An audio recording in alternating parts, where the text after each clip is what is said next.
Today, I'm going to show you how I built this little A-frame hut at the bottom of our property where we have guests come and stay, and Sue and I actually love to come and stay here ourselves.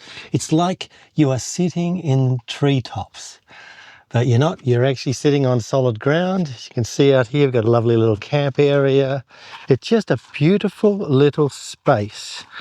I built this over about 3 weeks. It's very simple construction, and I've used primarily recycled material, which I like to use all the time on the farm as much as I possibly can, and it has come up just a treat.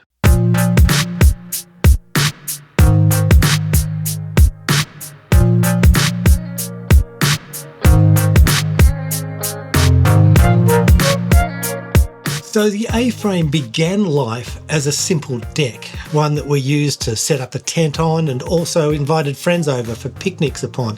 It was a pretty location, but I had big plans for that location, and it was to build this A-frame. I began by measuring out roughly the size of the A-frame to fit on the deck. It's probably not the best way to go about it. It's probably better to design your A-frame without a deck and then work it out from there. But at any rate, I kind of reverse engineered this. I had a deck of a certain size and I built the A-frame around it. First thing was to build those first A supports and make sure that they are perfectly triangular.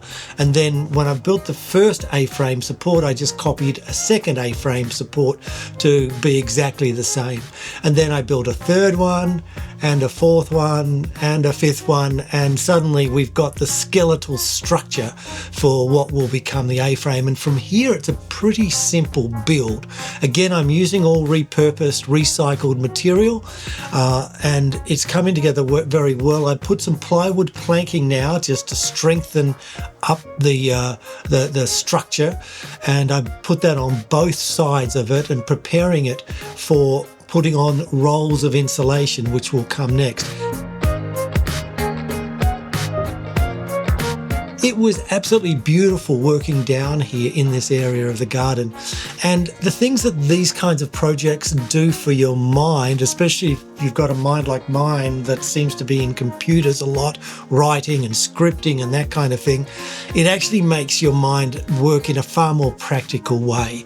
Just working out, like, how do I fit this into here? How many nails will I need here? How can I make this bit of timber work? And in this case, I've put up all of the insulation, which was purchased new, and this tin was also purchased new. Again, these are the only pieces of the whole structure that were purchased new. Otherwise, it's pretty much, I'd say, about 70% repurposed timber. Basically, now we've got the roof on and it's all sealed up, and it's time to get to work on building the plywood flooring, and then I start to build a door frame.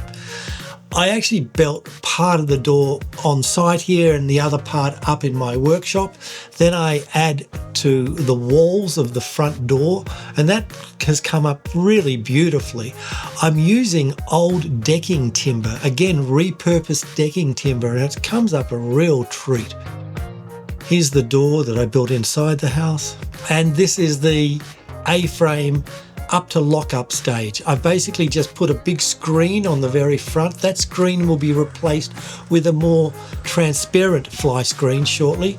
I've put along the inside, along where all those beams were and the plywood, I've just simply put painter's canvas, which I've stapled up, and that gives a really lovely vibe to the walls. But now it is pretty much habitable, and as you can see, Sue is setting up the place, and when you look inside, it's quite a beautiful vibe sitting in there looking out across the valley. One of the most magical things about this whole place is that it feels like you are sitting in the treetops. So the A-frame hut took me in all about 3 weeks to build, not full time, just a few hours each day. But piece by piece it came together, and I could not be more thrilled with it. We've since added an outdoor area with a little kitchenette and a barbecue station and a little fire station, and people who have come and stayed in it have absolutely loved it. I couldn't be more pleased with the way this has come out. The A-frame is sturdy, it's weatherproof, it's gone through a cyclone, it's gone through some very, very heavy rain and wind, and it's survived it all. And it's a really comfortable, wonderful place just to chill out and watch the world go by. My next project is going to be just as ambitious, a glass house. That's coming up soon.